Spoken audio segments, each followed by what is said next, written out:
દાહોદ જિલ્લાના લીંબડી તાલુકામાં દિલ્હી મુંબઈ કોરિડોરનો મુદ્દો અસરગ્રસ્ત 14 ગામોના આગેવાનોની પ્રાંત અધિકારીને રજૂઆત।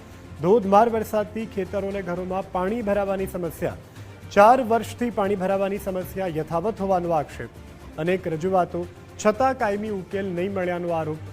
ગ્રામજનો અને અધિકારીઓ વચ્ચે બેઠક યોજાઈ। સોમવારે અધિકારીઓ દ્વારા ફરી સર્વે હાથ ધરાશે। નેશનલ હાઈવે અને સંકલન વિભાગના અધિકારીઓ હાજર રહેશે। અસરગ્રસ્ત ગામોના પ્રશ્નોના ઉકેલ માટે આશ્વાસન અપાયું। ગઈકાલે જે ભારે વરસાદ પડ્યો એના કારણે અમારા લીંબડીના 14 ગામોમાં ખેતરોમાં અને ઘરોમાં પાણી ભરાઈ જવાથી અમારા લોકોને ખૂબ હાલાકી પડી।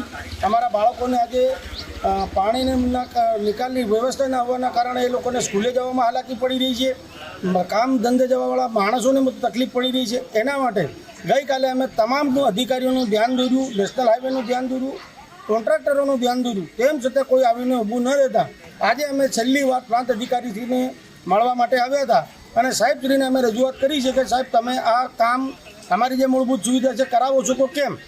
તો પ્રાંત અધિકારીશ્રી એમને વચન આપેલ છે કે સોમવારે અમે અને જવાબદાર જેટલા પણ અધિકારીઓ છે એ 14 ગામનો રૂબરૂ સર્વે કરીશું। હાઈવે કોરિડોર અંતર્ગત આવતા 14 ગામોની જે પણ સમસ્યાઓ છે એ સમસ્યાઓના નિકાલ માટે અમે સ્થાનિક વહીવટી તંત્રની એક ટીમ બનાવેલ છે। જે ટીમ દરેક ગામોની મુલાકાત લઈ અને સર્વેનું કામ કરે છે અને એ ટીમ દ્વારા જે પણ સર્વે કરવામાં આવે છે એ સર્વેના રિપોર્ટના આધારે અમે જે તે સંલગ્ન અધિકારીઓને એ બાબતે ઘટતી કાર્યવાહી કરવાની સૂચના આપી છે।